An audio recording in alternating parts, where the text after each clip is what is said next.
music makers, and we are the dreamers of dreams.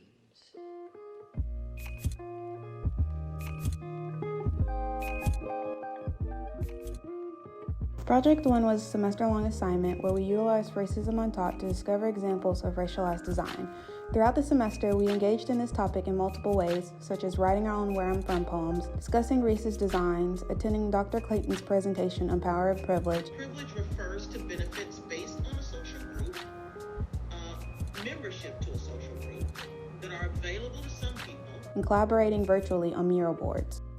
For the packaging project, Hannah chose to redesign Aunt Jemima's syrup, I chose to redesign a French chocolate drink mix called Banania, and Joseph chose to redesign Aunt Jemima's pancake mix. So now on to research. For my research, I started off by going to World Market and looking around just to see what examples of good packaging I could find and try to get some ideas flowing. So for my mood board, I kind of wanted to focus on Aunt Jemima, like the brand itself, and just adapting what it needed to change, as well as like just explored color with the red and yellow and the orange kind of being more in the fall realm if I did add it. I also wanted to explore different bottle shapes because they can be like super elaborate in the syrup industry, or they could be super generic depending on the brand, and I decided to go super generic.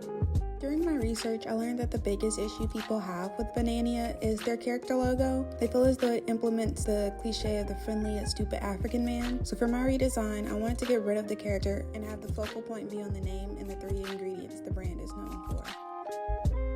During my research on Aunt Jemima, I found out that the primary issues with the product are its backstory and its history. So because of this, I decided that there needed to be a complete revamp from the original idea to completely disconnect Aunt Jemima from its new product.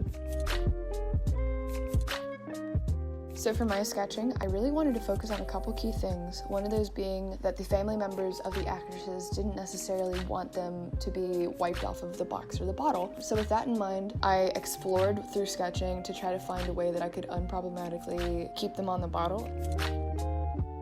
While sketching, I had 3 ideas in mind. One was kind of a pop art print pattern with the ingredients. The second was scattering the ingredients around Banania. And the last, which I ended up doing, was the organic shapes and line-drawn versions of the ingredients. There were 3 primary ideas that I came up with.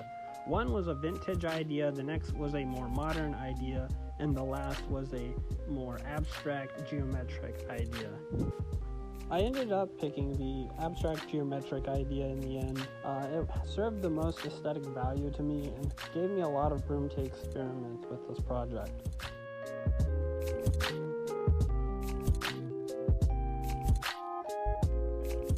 So here you can see I'm doing my last couple of refinements, and all I did was tweak the few things that were problematic for me, design-wise. So this is me cutting out my last prototype before the final. I was pretty happy with everything. The only thing I was worried about was the color. It kind of came out a little bit more depressive than what I was going for. Luckily, I ended up solving that issue before the final one. In this, you can see that I'm using a rounded rectangle and its inverse to place it on top of a grid in order to create the structured geometric design, which is supposed to create the illusion of syrup pouring down the side of pancakes. I decided to create my own letter forms using a very similar style to the line work that I'd already done above with the rounded rectangles. I actually used the same exact pieces and circles in order to start creating the forms themselves. For my final, I wanted to focus on and compare the original bottle to the new and improved version that I had created. I kept all of the original qualities and elements of Aunt Jemima, I think, and changed everything that was problematic. I'm overall happy with my final design. I think my color choice, font, and drawing style just brought more life to Banania. I'm also happy that I didn't try to redesign the character or anything like that. I felt that since they had this controversy around their packaging for so long, getting rid of the character was just a better choice. I'm pretty pleased with the way that this project ended up coming out and how it looks in the end. However, from some feedback since I've gotten home, the shape of the box being a milk carton makes people not expect pancakes to come out of this box. So it's the only issue that I've really found with it in the end.